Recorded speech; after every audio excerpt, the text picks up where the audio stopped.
mbi 90% e shqiptarëve kanë mbështetur e mbështesin reformën drejtësi. Po kështu dhe politika shqiptare demonstroi në 21-22 korrik me 140 votat e saj që mbështeste reformën në drejtësi. Tani kemi hyrë në vitin e 4 të kësaj reforme, por konstatohet se ngjarje shumë të rënda dhe skandaloze kanë marrë vendime skandaloze, kemi konstatuar institucionet bllokuara dhe një pandëshkueshmëri që thellohet e që ka thelluar më tej në mënyrë dramatike korrupsionin në Shqipëri. Kemi drejtësi e cila nuk ndëshkon ata që neglizhuan paralajmërimet e presidentit për rrezikun e tërmeteve shkatrimtare që goditën Shqipërinë, përkundrazi dhanë garanci të rreme dhe shteti rezultoi tërësisht i paraprgatitur për të përballuar katastrofën e për të shpëtuar jetë njerëzish. Ndaj tyre nuk ka asnjë qëndrim, nuk ka asnjë përgjegjës, nuk ka asnjë hetim. Drejtësi kemi sot e cila nuk nxjerr përpara përgjegjësisë shkaktarët e vërtet të 52 viktimave në Durrës Thumanë e gjetk, por përkundrazi një drejtësi që bën sikur lufton shkaktarët e neglizhencës për tërmetin në zonën në Tiranë e gjithkund tjetër ku nuk ka pasur një viktim të vetme. Pra, një fshehje e qartë politike e përgjegjësive shumë të rënda që bien mbi ta. Kemi drejtësi që varros e mbron korrupsionin e unazës së re, që nuk heton qeveritar, ministra, drejtor, po bën sikur çon në gjykat një cop recepcionist mbi të cilin me dhe me rëndokan këto gjithë përgjegjësitë e rënda, ku është dhe përgjegjësia e tenderit skandaloz në OST, e të cilat të gjitha së bashku kanë vetëm emrin e një recepcionistit vogël dhe jo emrat e dinozarëve të politikës qeveritare që rrëmbejnë e shqyejnë fondet publike. Kemi një drejtësi e cila sot, pa ju dridhur qerpiku, liron njëri pas tjetrit kriminal nga më të rrezikshëm, ku as mendja më e çartur nuk do të ekzistonte, ku as drejtësia e vjetër nuk guxoi të binte në këto nivele. Ndaj sot, kjo reformë që ka hyrë në vitin e saj të 4 duhet shpëtuar patjetër për të mirën e popullit shqiptar dhe ne kërkojmë qartë dhe prerë ngritjen e një komisioni hetim-monitorimi të Bashkimit Evropian dhe Shteteve të Bashkuara të Amerikës për zbatimin e reformës drejtësi, si dhe për përdorimin e fondeve pa fund në dispozicion të kësaj reforme. E kërkojmë këtë ngritjen e këtij komisioni hetim-monitorimi BE SHBA, sepse gjykata e lartë më e lartë atë vendi, gjykata kushtetuese dhe e lartë nuk funksionojnë. Dhe zgjedhja e anëtarëve të gjykatës kushtetuese është sulmuar për t'u kapur nga rilindja duke tentuar të rrëmbejë dhe kompetencat e presidentit për këtë qëllim. Rrezikjet e paralajmëruara nga Komisioni i Venecias për kapjen e vettingut nga qeveria janë evidente dhe organizmat jo qeveritare, përfshirë Komitetin e Helsinkit e tjerë, kanë evituar një vetting me 2 standarde. Aq më e rëndë bëhet situata me vettingun, saqë edhe OSBE-u diri në raportin e vet për votimet e 30 qershorit, ka evidentuar qartë se gjyqtarët nga frika dhe presioni i vettingut jepnin vendime në favor të qeverisë. Pra vettingu si mjet shantazhi për të dhënë vendime në favor të qeverisë. Shumë e rëndë kjo. Është dramatike që shumica e rekomandimeve të operacionit ndërkombëtar të monitorimit, që përfaqëson të BE dhe Shtetet e Bashkuara të Amerikës, për përjashtimin e kandidatëve me rekorde skandalozeve dhe të papranueshme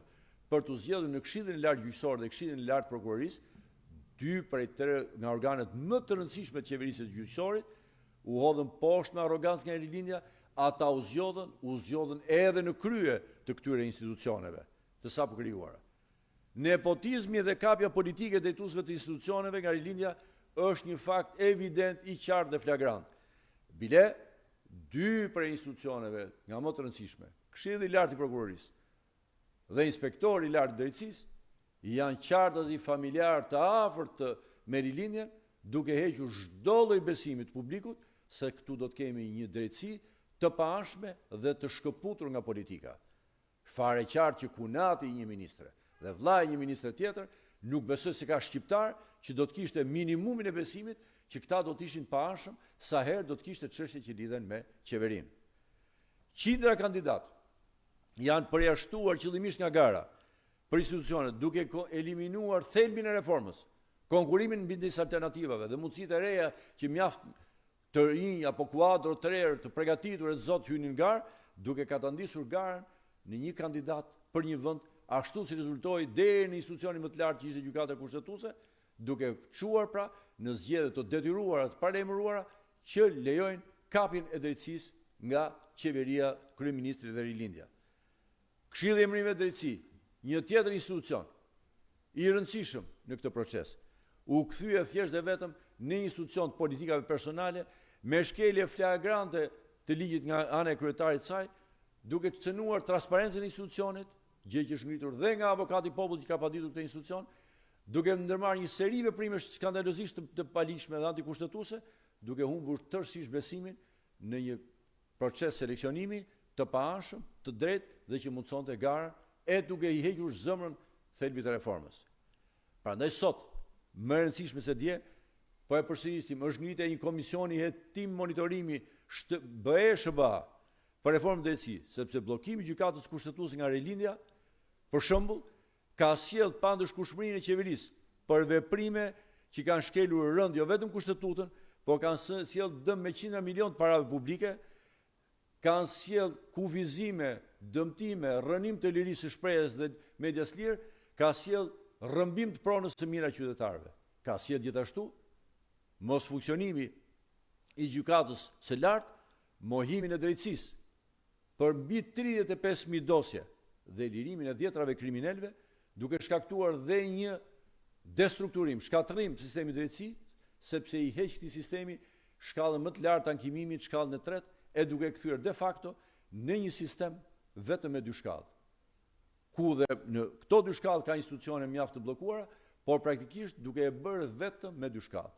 Në vend që të prodhonte një drejtësi integrale të plot me të gjitha elementet e saj, sot përkundërzi kemi një cungim skandaloz, të frikshëm,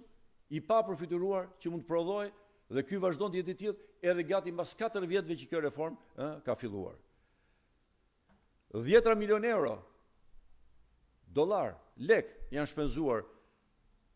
për këtë reformë dhe vazhdojnë të projektojnë për të shpenzuar.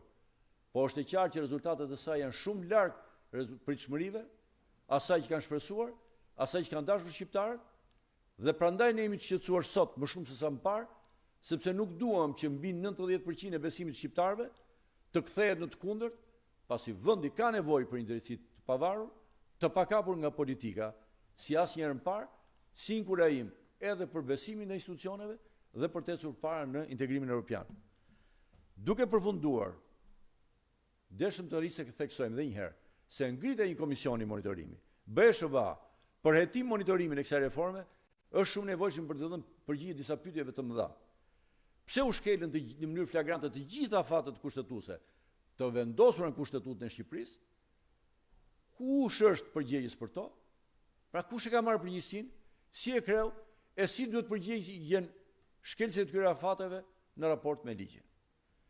Pse u deformuan ligjet e reformës me interpretime antikushtetuese, antiligjore, duke kulmuar me zgjedhjen antikushtetuese të prokurorit përgjithshëm të përkohshëm? Dhe kush mori përgjegjësinë? Kush është shkaktari që mori kurajën të shkelte Kushtetutën e të shpikte institucione që s'ekzistonin në Kushtetutë dhe të shpikte votime deri me 36 vota që nuk ekzistonin në Kushtetutë? Si u përdorën e si përdorën 10 milion euro, dollar dhe lek në funksion të kujt, me ç'është procedura dhe ç'është rezultate prodhojnë? Pse u lejua dhe kush e lejoi, kush e motivoi, kush e justifikoi fenomenin e nepotizmit të pa dëgjuar në strukturën e drejtësisë deri në kokën e institucioneve të drejtësisë? E pesta, e fundit, po jo më pak e rëndësishme. Cili ishte qëllimi politik? Kush ishin motivuesit? Kush ishin justifikuesit? Shqiptarët ndërkombëtar për refuzimin, hedhjen poshtë me arrogancë të paketës së opozitës, për ndryshimet e domosdoshme të ligjeve dhe paketës përkatëse për të rikthyer reformën në frymën e 20-22 korrikut, ku votua me 140 vota, me mbështetjen e Komisionit të Venecias dhe që ishte me qëllime dhe objektiva krejtësisht tjera. Përgjegjësit për rrëzimin me arrogancë të këtij projekti reforme, të kësaj pakete, ishin sigurisht në funksion të qëllimeve politike të kapjes drejtësisë, por evidentimi i tyre nga një komision i tillë do ishte shumë i dobishëm për të treguar të vërtetat shqiptarëve e për të dërguar vullnetin për ta rikthyer reformën e drejtësisë në shinat e asaj reforme që shqiptarët prisnin. Është shumë e qartë nevoja evidentimit të rolit maxhorancës, pasi pa një drejtësi të pavarur, të pakapur nga politika, pa ngritje të institucioneve solide, pa çlirimin e institucioneve nga kapja, nuk do të kemi as ndëshkim të fajtorëve, do kemi korrupsion i cili shkon e thellohet në mënyrë të frikshme, sikur se gjithë institucionet ndërkombëtare e tregojnë, do kemi një humbje tërësisht të shpresës dhe do të vazhdojmë të izolohemi gjithmonë më shumë, pasi integrimi evropian,